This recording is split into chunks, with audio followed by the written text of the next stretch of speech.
Tomb Raider Legend.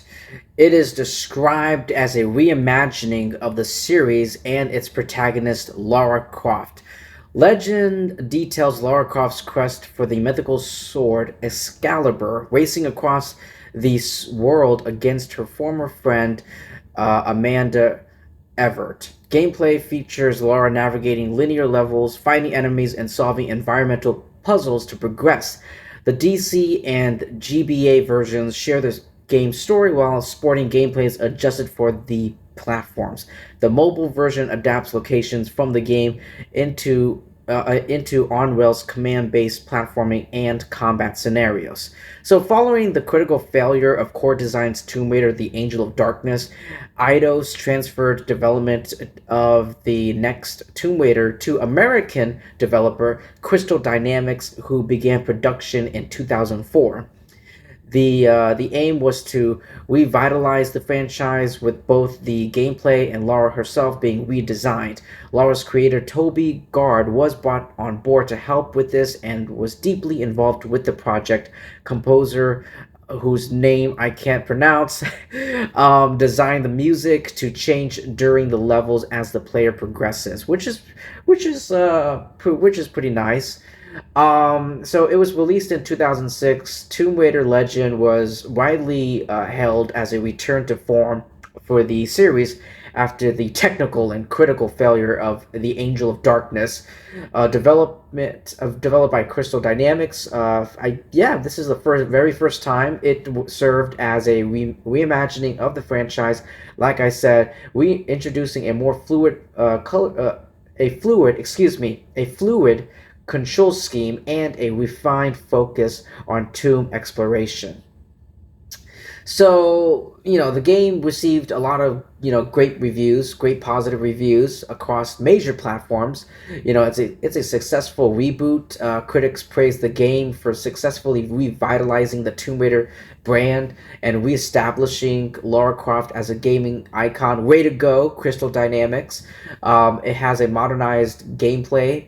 The fluid movement control system was a highlight, replacing the old grid-based, tank controls with mechanics that felt intuitive and responsive. The visuals and art directions. I mean, come on. I mean, reviewers commended the graphics and environmental design, noting that the distinct locations delivered significant drama and atmosphere, and there's also some narrative depth. The story was praised for its strength, effectively integrating, Arthurian myth and a more personal backstory for Lara regarding her mother's disappearance. Um, but uh, but yeah, let's do a little breakdown for the controls, combat, puzzles, and the music. Um, the controls is definitely commended. A round of applause for being much more reliable and enjoyable than previous entries, drawing favorable comparisons to Prince of Persia: The Sands of Times. The combat here in Legend is often cited as the weakest point, described as superficial with simplified mechanics and predictable AI. There's nothing really too grand when it comes to the combat system in this game. It's simple and superficial, as I said. The puzzle here in this game is definitely have been well received by a lot of people. By a lot of people, and by people I mean critics, for their integration into the environment, though some felt they lacked variety. And I do love the music. It's a great, I love its quality, the adaptive micro scoring, and who by the way won a best original score for this game. I think it was this one. I'm pretty sure it's this one. I Let me actually. He did a great job. He's Danish. Okay, so yeah, he's Danish. He's a Danish video game composer. This is my first time hearing about him, but he did a great job composing the music for Tomb Raider Legend. Now, when it comes to different platforms, both the Xbox 360 and PC, these versions were, they have, were praised for both their improved lighting and visual effects. Though some PC players noted frame rate drops when using next gen settings, the PlayStation 2 is considered the baseline experience and highly rated for its solid performance on older hardware.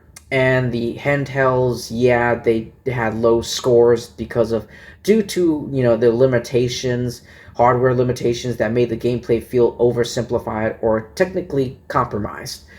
And then we have the short criticism that we shall address.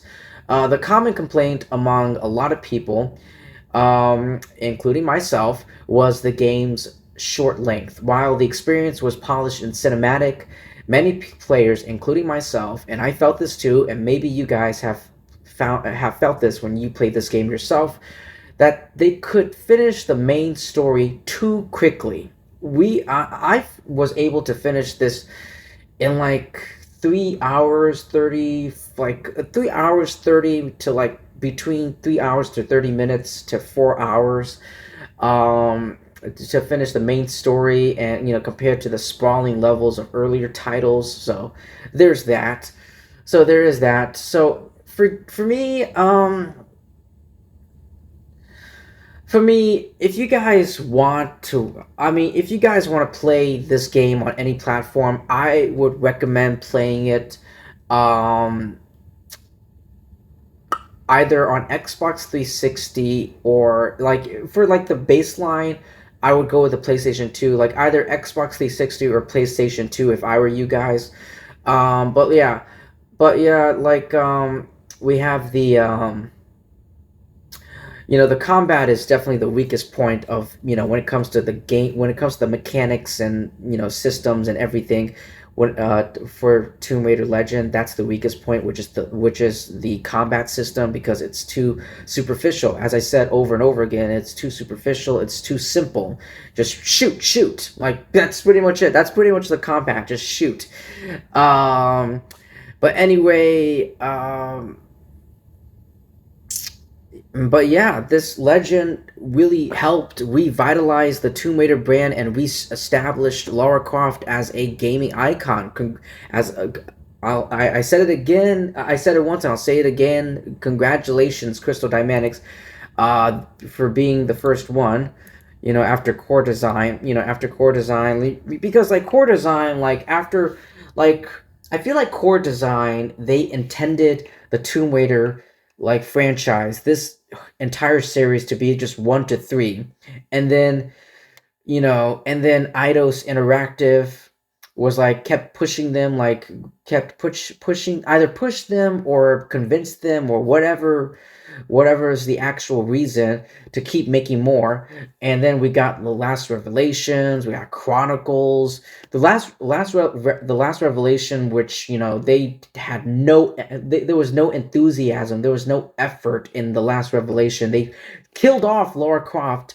They openly, possibly, maybe, I've definitely killed off Lara Croft at the ending of The Last Revelation, and then Chronicles was not good.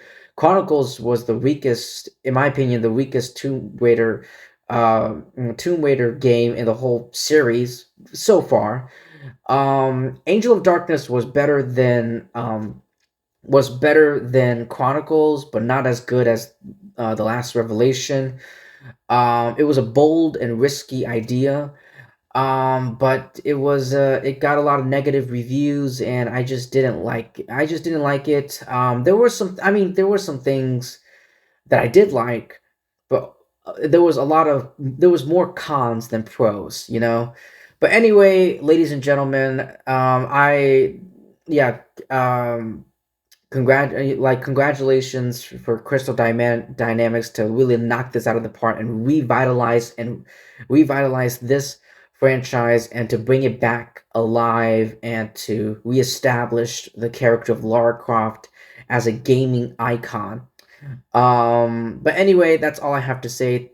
Thank you so much, everyone. Please like and subscribe, and I will see you in my next video. Peace.